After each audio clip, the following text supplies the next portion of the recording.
This is my 12-year-old MacBook Pro, and I will replace it soon. And because of this, I will make this video and give you a complete detailed history of it, and a little verdict and review.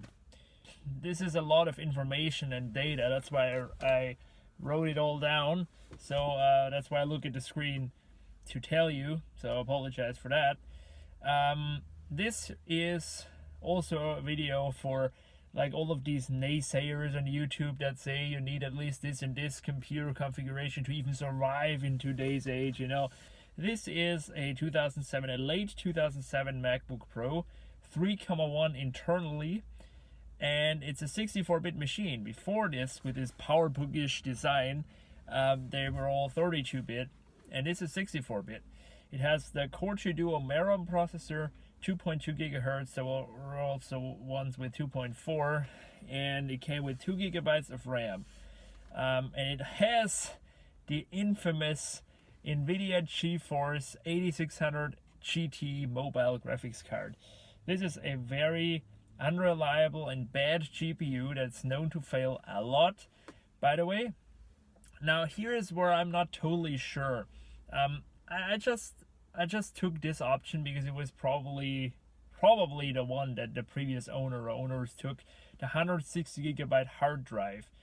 It came with incredible Mac OS Tiger 10.4, and it had a 60 watt hour battery. That were the stock specs when the previous owner bought it, and it cost 2,000 euros in 2007. Now, what went on during the time span where the previous owner or owners and me, when I bought it, what happened there was that one of these guys took advantage of the repair program for the graphic chip problem.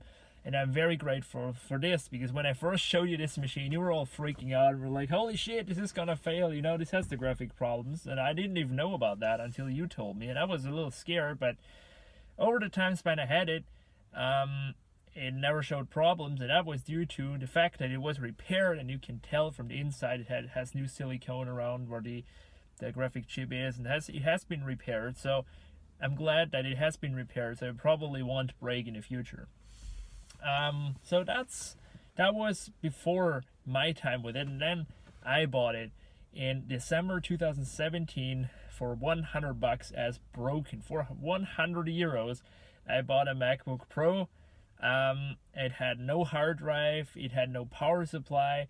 It also, the owner didn't know if it even works.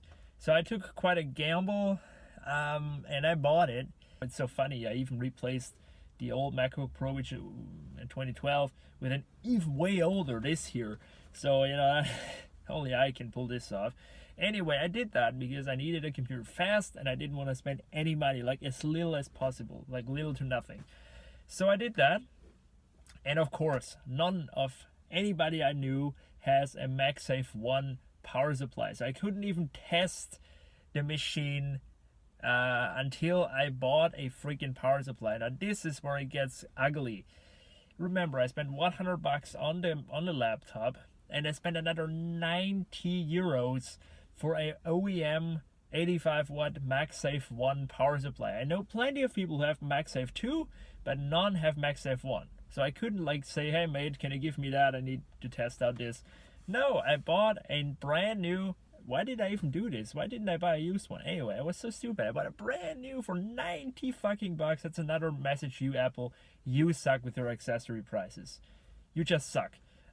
So 90 bucks. I was in 190 bucks into this machine, and I didn't even know if it works. And I spent almost as much for the power supply as I spent for the machine. But then I plugged it in, I crossed fingers, and it started up. It showed me the missing folder icon because it didn't have a hard drive, and I knew that.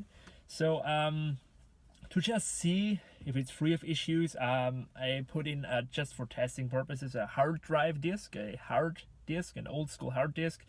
that I had laying around. I installed Mavericks and it worked fine. It was very slow. It had 2 gigabytes of RAM as I'd advertised, and it was very slow, but it worked. So I went on and invested in it even more because I needed to. This 2 gigs of RAM, no way I could use that, and also the hard drive, that was a little slow. Now thankfully I had a SSD laying around in my room at home, so I basically got that for free, so I'm not gonna charge any of this. But I bought 34 euros a 4 gigabyte RAM kit, 2 gigabyte RAM sticks. Unfortunately, it came with 2 1 gigabyte sticks, so in order to get it to 4 gigs, which was my target, I needed to buy like new RAM sticks, which wasn't bad, $34, DDR2 RAM. Wasn't bad. And I also bought a new battery because obviously a laptop without a battery is pretty unusable, and so I bought another battery for $50. Again, half the price of what I paid for the entire machine, but we come to a grand total of 274 euros. This is what I spent to get this going and to the config we are right now. And the config is 4 gigabytes of RAM, obviously the same CPU, 120 gigs Samsung 840 EVO SSD, which is very cool and slow, not slow like the hard disks. It's also a saving battery, and it's and it has the 5600 milliamp hour Sloda battery, not an OEM battery, but you can't get these anymore, and this one is fine. It works fine. It's even supposed to be more powerful than the original, which I don't know if that's true, but it says it does.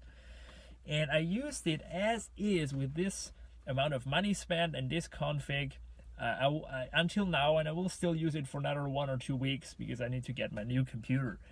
But I've used it since then. That's almost 1.5 years as my daily driver laptop for university, for traveling. I took it everywhere. And during the time span, I also did some maintenance and some mods. First of all, you can even see the YouTube video, I replaced the thermal paste, which was the original thermal paste, with new thermal paste. I did that because you should do that once in a while, but also it ran very hot. It still runs hot, but now it's way better. Like before that, it would cook your desk and your leg or whatever you have it on, and it would be constantly spinning the fans. So I did that, and it helped. And I also did an unconventional thing that probably nobody does, and that is I removed the optical drive. I never used the optical drive, and I removed it for weight reduction. Sounds stupid, but it's a little lighter now. You barely notice it, but I removed it because of this. And also, that is the main thing. That was the main thing. It made this noise. Every time you would start it up, it would make this check that the computer does when it boots up. And that would always confuse my fellow students and would drag a lot of attention to me. Yes, I'm not bullshitting you. I know it could just, be ignored by everybody, I guess, but no, that's something incredible, hearing a optical drive. So I removed that and the problem was gone, and made it even lighter. And now I will give you some positive and negative things, some things I like and some things I don't like about it. But this very old Mac. The positive things first, of course. The most positive thing is that it's really cheap to get. Like these get thrown after you for sub $100, maybe even like 120 for a better one. But beware that these are, unfortunately known to fail. There is somebody. Let's let him drive. Where was I? All right, about the up-to-dateness.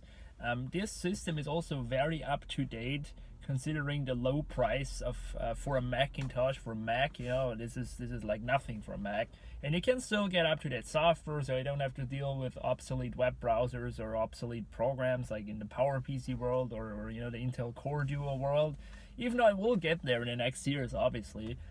Right now in 2019, you can still get the latest Firefox and Chrome and get all sorts of almost every new piece of software still. Also, it can run Windows, and it never had a problem. It never had a single problem. It never froze or crashed. It never failed on me, and it also can take a beating. This went through hell and back as for a laptop. I even dropped it pretty bad. Well, I didn't drop it. It was more an accident by somebody who knocked it off the table. It got a little dent here and here, but apart from this, it's pretty sturdy, even though it doesn't really look like it. The unibody MacBooks, they look and feel way more sturdy, but this one isn't bad as well. I can totally say that from my own experiences. It also is pretty connective. It's got USB, not like new MacBooks that don't have USB anymore. It's got FireWire, which nobody uses. It's got even DVI and LAN. The most important ones are obviously LAN and USB. At least for me, I use that all the time. I especially wouldn't want to miss the LAN port, and they don't feel like plugging in 1,000 adapters into my computer. It has the exchangeable battery. What's also important is that it's repairable and upgradable. That's the thing I like very much about this laptop, because without it being repairable and upgradable, I couldn't use it. Like in its stock configuration with this 2 gigabytes of RAM, this wouldn't be here. But with now 4 gigs and the SSD, new battery, that extended its life for another couple of years. And it's not like the modern MacBooks where you buy it with 8 gigabytes of RAM and it will have forever 8 gigabytes of RAM. Right here, you see it right there. That's why upgradability matters. This extended its life for another probably 4 years, and that's awesome. And also it has the exchangeable battery still, a user exchangeable battery, which Apple was one of the first of killing, by the way. Yeah, also a positive thing I have to say is that the screen hinge is not worn out at all. I also have taken no measures to kind of make it, stronger again, like you sometimes do in old machines. This is the stock thing. I don't think the previous owner did any of this, and it still, stays up in every position. It's of course a little wobbly, but for what it is, for how many freaking times this has been open and closed, I gotta say, great engineering. Unlike the new MacBook Pros, which fail even in a couple of years because of the stupid flex cable gauge they have. But that's another topic anyway. And also I have to say the screen still looks good, in my opinion. It's bright enough and it doesn't look crap. It's not a crazy resolution screen. I think it's about 1366 or something. Let's see. No, it's actually 1440 by 900. And that's nothing crazy, but I think it still looks fine. So these were the positive things. Now let's get into some negative things. Obviously there must be negative things about an old computer, and there are a couple of course. My biggest point of criticism is the keyboard. The keyboard of this is now worn out. Of course, it's been used heavily. Who knows how many hours of usage it has? I can't tell anywhere. It hasn't aged pretty well when it comes to keyboards. I think the later keyboards are better as is, but this one is especially bad because it's just so worn, and sometimes some keys you really need to slam down to get to display. And I've had it more than one time that I wrote something in a piece of code and it would just leave out characters, and then I would compile the script and I would be like, why the fuck does it not work? This is supposed to work. And then look at the at all the functions, and I'm like, shit, I didn't, I typed that, why did you let that out? And I've had that happen many times, and I've kind of gotten used to like slamming the keys. I've even had a couple of people look at me like, why I slam my computer so much, because I want to make sure that it's really writing it, and that's not an issue on later keyboards. The trackpad, while it works, it feels dated, especially when you compare it to other modern Mac trackpads. For the PC side though, it's still pretty up there. There are modern laptops with shitty trackpads enough. We got also pretty good weight. It's pretty heavy compared to modern laptops. That's also a thing I'm looking forward on my next laptop, that it's lighter, because I take that with me every day, everywhere. So, and also it gets hot, as I said, and the battery life is bad. I'm getting 3 hours at max, but mostly it's 2 hours. And it also, sometimes get even less than 2 hours if I use it for intensive tasks. So I'm always having my power brick with me.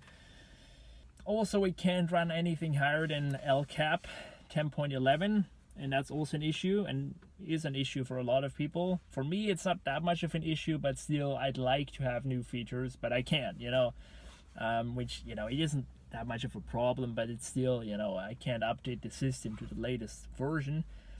Why I replaced it, this is one of the points, is it's getting slow on YouTube, especially, and on heavy websites, you just need to wait for it to load a little longer. When you work in Google Docs, yesterday actually worked in like the Google Docs edit. It's an HTML editor, and it really didn't perform well. It performed really, really bad actually.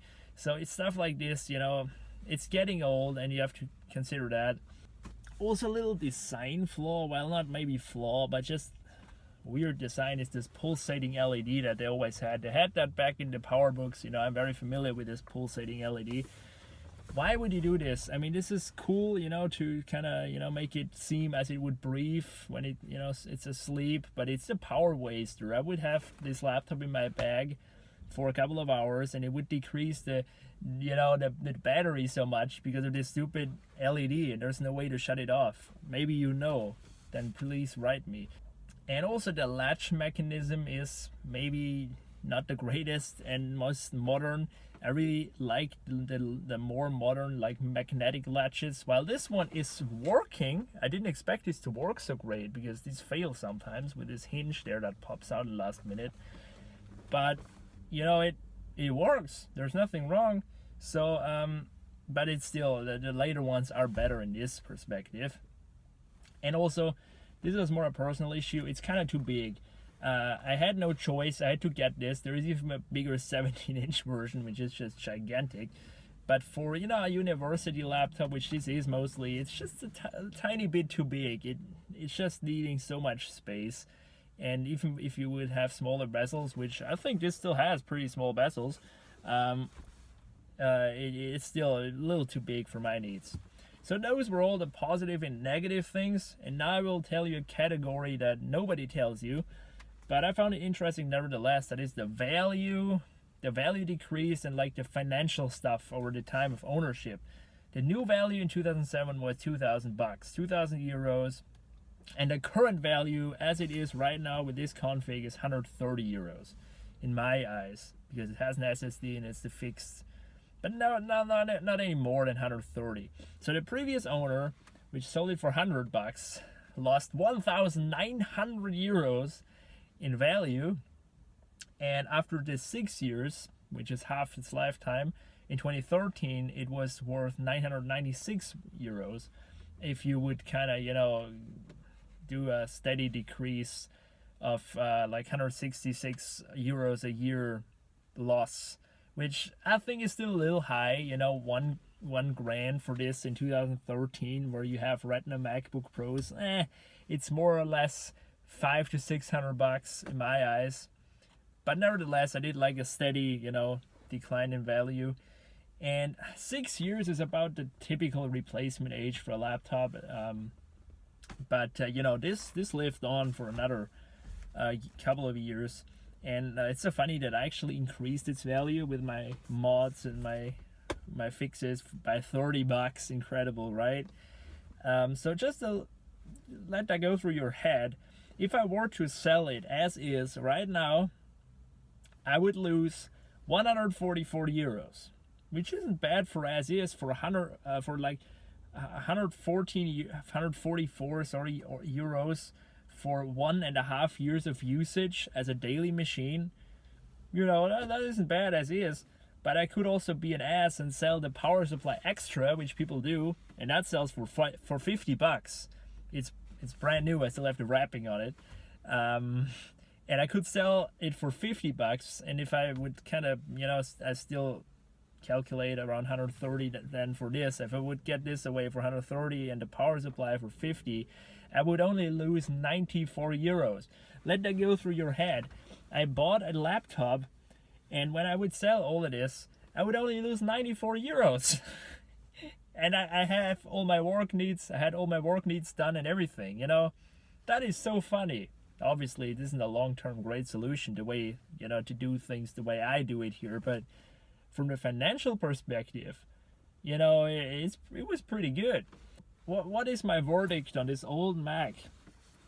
My verdict is, it is still a pretty darn good laptop for this age. For an 07 laptop, this still kicks ass. It's the fastest thing in the world, for sure not. And for most people, it would feel kind of as a slow laptop.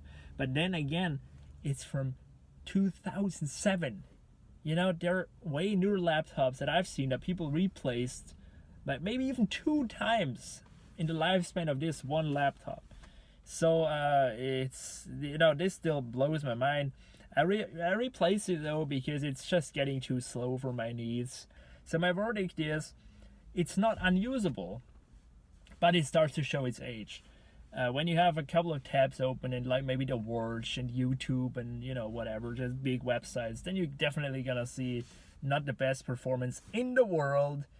But to kind of let you know that this isn't so bad, I even cut a couple of YouTube videos on this while I was on a journey in 1080p, and it worked. It wasn't fast, it took forever to export and even longer to handbrake the thing, but it worked. I got it done. So for an emergency thing, that even worked out in Final Cut Pro 10, for this like little money I spent, I got so much back. So what do I say? Do I recommend this? If this is like your only laptop, then no. If it is your secondary and you don't want to spend any and you got to have a Mac, then maybe, but you shouldn't aim for these. If you like, there's a killer deal, an offer you can't resist, if the Godfather brings it to you, then maybe. If that's a killer deal, then maybe, but try to aim for a newer, like 2008, 2009. These are way faster. They support newer operating systems, and because this is stuck in 10.11, so, and you can't hack it also because it has the Merom architecture, and these don't have the processor instructions for later Mac OSs. So guys, do I recommend this in 2019?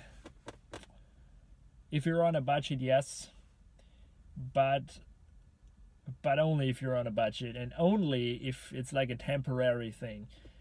But actually, no. Nevertheless, it's a good laptop.